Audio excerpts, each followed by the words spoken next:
আল্লাহর নবীজি মুসলিম শরীফের হাদিসের মধ্যে ঘোষণা করেন, লা ইউকাল্লিমুহুমুল্লাহু ইয়াওমাল কিয়ামা। আল্লাহর নবী বলেন, তিন শ্রেণীর লোকের সঙ্গে আমার আল্লাহ কিয়ামতের দিনে কথা বলবেন না। এক নম্বরে, যেই মানুষগুলো দুনিয়ার জমিনের মধ্যে ওয়াদা করে ভঙ্গ করে। দ্বিতীয় নাম্বারের ব্যক্তি হল যারা মানুষকে দান করার পরে খোটা করে।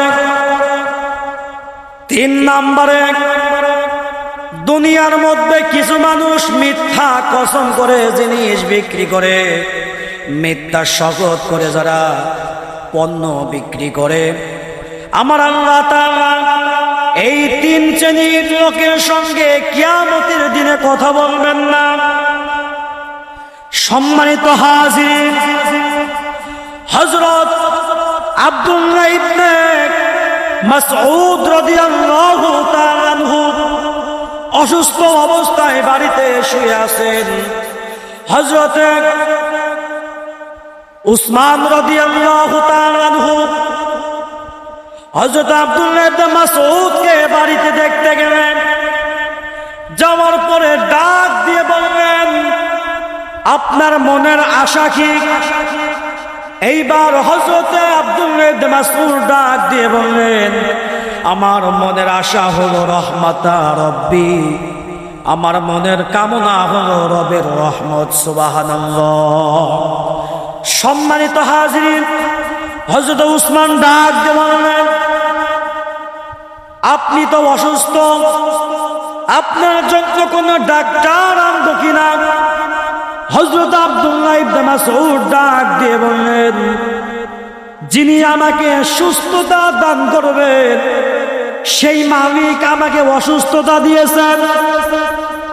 এই কথা শোনার পরে হযরত উসমান রাদিয়াল্লাহু তাআলা আনহু ডাক দিয়ে বললেন, আপনি অসুস্থ মানুষ, আপনাকে বাইতুল মাল থেকে কি কোনো উপঢৌকন পাঠাবো? এই কথা শোনার পর আব্দুল্লাহ ইবনে মাসউদ ডাক দিয়ে বললেন, না, আমার কোনো সম্পদের কোনো প্রয়োজন নাই। উসমান ডাক দিয়ে বললেন, আপনার বাড়িতে মেয়ে আছে, তাদের উপকার হবে। আব্দুল্লাহ ইবনে মাসউদ ডাক দিয়ে বললেন, আপনি মনে মনে ভাবছেন আমার মেয়েরা না খেয়ে থাকবে না? আমার মেয়েদেরকে আমি বাড়িতে সূরা ওয়াকিয়ার আমল দিয়েছি। আমার মেয়েরা বাদ মাগরিব সূরা ওয়াকিয়ার আমল পাঠ করে। যেই ব্যক্তিগুলো সূরা ওয়াকিয়া পাঠ করবে, আমার আল্লাহ তাআলা তাদেরকে কোনোদিন রিজিকের সংকীর্ণতা রাখবেন না। সূরা ওয়াকিয়া পাঠ করার কারণে আল্লাহ তাআলা প্রতিটি মানুষের রিজিককে প্রশস্ত করে দেয়। সুবহানাল্লাহ। সম্মানিত হাজির, আল্লাহর নবীজির সাহাবী হযরত উসমান রাদিয়াল্লাহু তাআলা আনহু, তিনি ঘরের মধ্যে বসে বসে কোরআনুল কারীমের তেলাওয়াত করতেছেন। সাহাবায়ে কেরাম ঘরটাকে পাহারা দিচ্ছেন। এমন সময় কিছু মুনাফিক গোষ্ঠী হযরত উসমান রাদিয়াল্লাহু তাআলা আনহু ঘরের দেওয়াল ভেঙে ঘরের ভিতরে প্রবেশ করে হযরত উসমান রাদিয়াল্লাহু তাআলা আনহুকে যখন তরোয়াল দ্বারা যখন আঘাত করলো, আঘাত করার সঙ্গে সঙ্গে হযরত উসমান রাদিয়াল্লাহু তাআলা আনহুকে হত্যা করে দুনিয়া থেকে বিদায় করে দেওয়া হয়। হযরত উসমান রাদিয়াল্লাহু তাআলা আনহু কিন্তু একজন শহীদ সাহাবী, তাকে দুনিয়া থেকে শহীদ করে দেওয়া হয়েছে। সম্মানিত হাজিরিন, হযরত আলী রাদিয়াল্লাহু তাআলা আনহুর দুইজন সন্তান ছিলেন। একজনের নাম ছিল হযরত হাসান, আর একজনের নাম ছিল হযরতে হুসাইন রাদিয়াল্লাহু তাআলা আনহু। একদিন হযরত হাসান আর হুসাইন তার মাকে ডাক দিয়ে বলে, মা গো মা, আমার খাবারের প্রয়োজন, আজকে বাড়িতে 3 দিন যাবত খাবার নাই। ও মা, ক্ষুধার যন্ত্রণা আর সহ্য হচ্ছে না। এই কথা বলার পরে হযরত ফাতেমা ডাক দিয়ে বললেন, আজকে বাড়িতে 3 দিন যাবত খাবার নাই, আমি তোমাকে কেমন করে খাবার দিব? এবার হাসান হুসাইন রাদিয়াল্লাহু তাআলা আনহু তার বাবাকে ডাক দিয়ে বলেন, বাবা খাবার দাও। তার বাবাও ডাক দিয়ে বলল, আজকে বাড়িতে কোনো খাবার নাই। হযরত আলী রাদিয়াল্লাহু তাআলা আনহু ইতিমধ্যে বাড়ি থেকে রওনা দিয়ে বাজারের দিকে রওনা করলেন, বাড়ির বাইরে চলে গেলেন। বাড়ির বাইরে যাওয়ার পরে একজন ফকির ব্যক্তি হযরত আলীকে ডাক দিয়ে বললেন, ভাই আলী, আমার খাবারের প্রয়োজন, আমার পেটে খুব ক্ষুধা লাগছে। হযরত আলী ডাক দিয়ে বললেন, ঠিক আছে, আমার সঙ্গে রওনা করো। হযরত আলীর সঙ্গে ফকির ব্যক্তি রওনা করলেন। বাড়ির পাশে রাখার পরে হযরত আলী ফাতেমাকে ডাক দিয়ে বললেন, বাড়িতে আজকে কি কোনো খাবার আছে? হযরত ফাতেমা ডাক দিয়ে বললেন, না, কোনো খাবার নাই। এবার হযরত আলী বললেন, আমাকে পানি দাও। পানি আনা হলো, ওযু করলেন, ওযু করে নামাজ পড়তে আরম্ভ করলেন।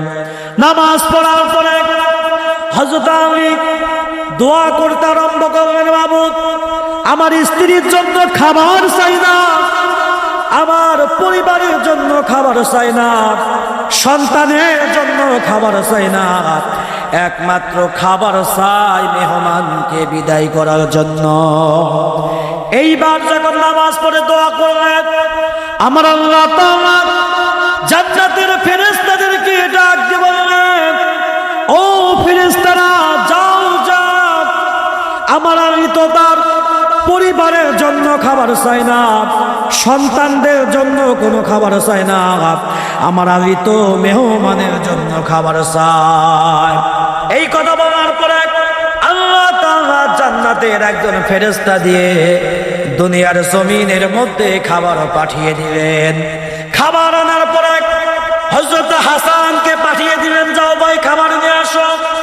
হাসান তার বাবাকে ডাক দিয়ে বললেন, বাবা, আজকে কয়েকদিন যাবত না খেয়ে আছি, একটু খাবারের ব্যবস্থা করে দেন। হযরতে হাসান এই কথা বলার পরে আলী রাদিয়াল্লাহু তাআলা আনহু ডাক দিয়ে বলেন, তোমাকে খাবার দিতে পারবো না, কারণ আমি খাবার এনেছি মেহমানের জন্য। এইবার হযরত হুসাইন গেল। হযরত হুসাইন বাবার পা ধরে কান্না শুরু করে দিল, ও বাবা, একদিন নয়, 2 দিন নয়, 3 দিন যাবত না খেয়ে আসি, বাবা খাবার দাও। এবার তার বাবা আমি ডাক দিয়ে বললেন, তুমি যতই না খেয়ে থাকো, আমি তো মেহমানকে বিদায় করার জন্য, মেহমানকে মেহমানদারি করার জন্য খাবার এনেছি, আমি তোমাকে খাবার দিতে পারবো না। এমন সময় হযরত হুসাইন মক্কার মরুভূমির পথ দিয়ে নবীজির দরবারে উপস্থিত হয়ে যায়। নবীজির দরবারে উপস্থিত হওয়ার পরে ডাক দিয়ে বললেন, না না, আমাকে খাবার দেন, খাবারের যন্ত্রণা সহ্য হয় না। নবীজির কাছে যাওয়ার পরে দেখতে পাইলেন হযরত জিবরাইল দাহিয়াতুল কওমের রূপ ধারণ করে নবীজির কাছে বসে আছেন। নবীজির কাছে ওহী নাযিল হচ্ছে। এমন সময় হযরত হুসাইন রাদিয়াল্লাহু তাআলা আনহু দাহিয়াতুল কওমের সাহাবী মনে করে জিবরাইলকে ডাক দিয়ে বললেন, ও নবীজির সাহাবী, তুমি আমাকে খাবার দাও। হযরত জিবরাইল বিপদে পড়ে গেলেন, খাবার কেমনে দেব? জিবরাইল ডাক দিয়ে বলেন, আমার কাছে কোনো খাবার নাই।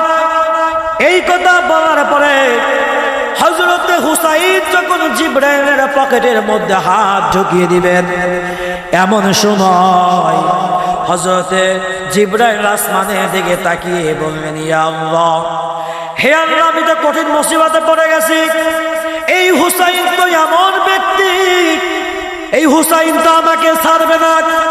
হযরতে হুসাইন রাদিয়াল্লাহু তাআলা আনহু এবার যখন পকেটের মধ্যে হাত ঢুকে দিবেন, আল্লাহ রাব্বুল আলামিন জান্নাতের ফেরেশতাদেরকে বলবেন, ও জান্নাতের ফেরেশতা, যাও যাও, জিবরাইলের পকেটে এক সোপা আঙ্গুরের ব্যবস্থা করে দাও।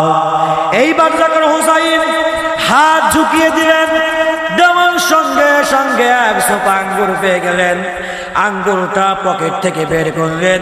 বের করার সঙ্গে সঙ্গে হযরত হুসাইন ডাক দিয়ে বললেন, নবী গো, আপনি 2টা আঙ্গুর খাবেন, আর আপনার সাহাবী হযরত দাহিয়াতুল কলবি 2টা আঙ্গুর খাবেন। কিন্তু নবীর সামনে দাঁড়িয়েছিল হযরত জিবরাইল দাহিয়াতুল কলবির সাহাবীর রূপ ধারণ করে। আর জিবরাইল মনে মনে ভাবছে, এটা তো নবীজির সাহাবী, কিন্তু নবীজির সাহাবী নয়। ফেরেশতারা তো কখনো খেতে পারে না, খায় না। আল্লাহ তাআলা তাদেরকে খাওয়ার মতো সিস্টেম করে দেয় নাই। জিবরাইল বিপদে পড়ে গেল।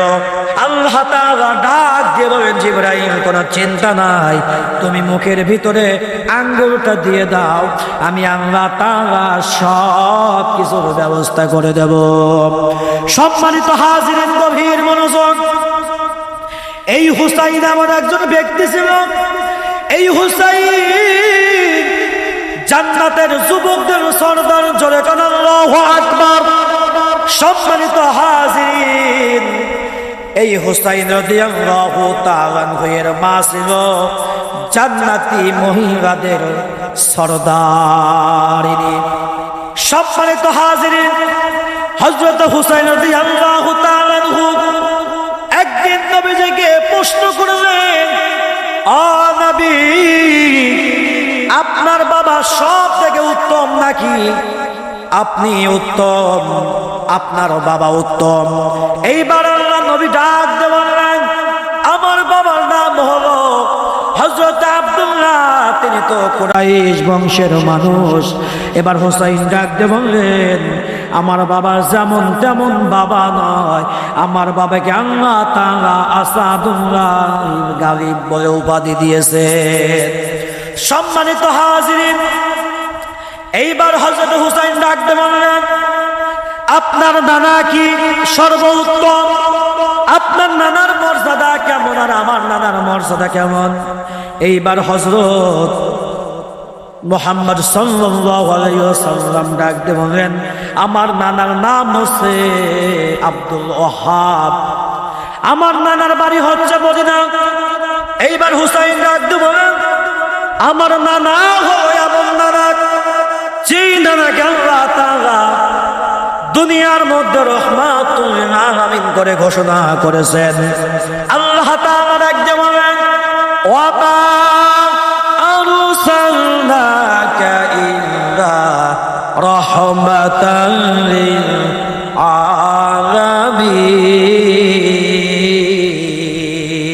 আলামিন। আল্লাহ তাআলা আমার নবীজিকে দুনিয়ার মধ্যে রহমত স্বরূপ করে পাঠিয়েছেন। সুবহানাল্লাহ।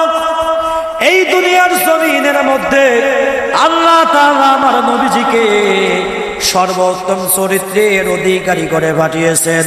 ওয়া ইন্নাকা লাআলা খুলুকিন আযীম।